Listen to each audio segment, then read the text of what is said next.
नमस्कार, आपका स्वागत है वर्ड्स ऑफ जीएस जमी से आसमां में। आज हम सॉल्व करेंगे टॉप 5 क्वेश्चंस जो संबंधित हैं भाग 3 मूल अधिकार से।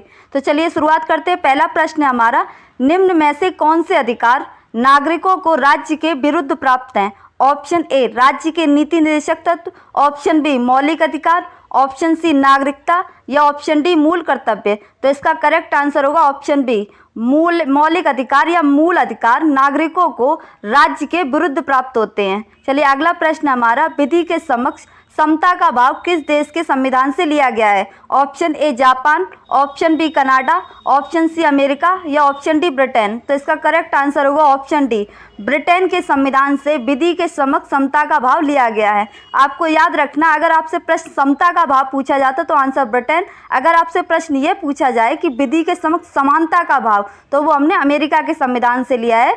ये दोनों ही भाव अनुच्छेद 14 के अंतर्गत आते हैं। चलिए अगला प्रश्न है, अनुच्छेद 19(1) का चा व अनुच्छेद 31 को किस संविधान संशोधन द्वारा मौलिक अधिकारों की सूची से हटाकर विधिक अधिकार बनाया गया? ऑप्शन ए 44वें, ऑप्शन बी 42वें, ऑप्शन सी 52वें या ऑप्शन डी 21वें। तो इसका करेक्ट आंसर होगा ऑप्शन ए 44वें संविधान संशोधन के तहत अनुच्छेद 19(1) का चा व अनुच्छेद 31 को हटाकर अनुच्छेद 300 का बनाया गया। तो आपको याद रखना, पहले जो संपत्ति का अधिकार मौलिक अधिकार था उसे 44वें संविधान संशोधन 1978 के तहत, ये कब किया गया था? 1978 के तहत 300 का अनुच्छेद बनाया गया, जिसके तहत मौलिक अधिकारों की सूची से हटाकर इसके क्या कर दिया गया, इसे विधिक या कानूनी अधिकार बना दिया गया।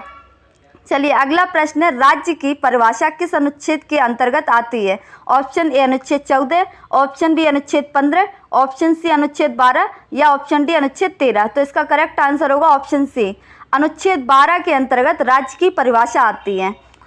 अगला लास्ट प्रश्न है हमारा, किस अनुच्छेद के तहत मूल अधिकार न्यायालय में प्रवर्तनीय है? ऑप्शन ए अनुच्छेद 14, ऑप्शन बी अनुच्छेद 15, ऑप्शन सी अनुच्छेद 12 या ऑप्शन डी अनुच्छेद 13। तो इसका करेक्ट आंसर होगा ऑप्शन डी, अनुच्छेद 13 मूल अधिकार न्यायालय में प्रवर्तनीय का अधिकार देता है।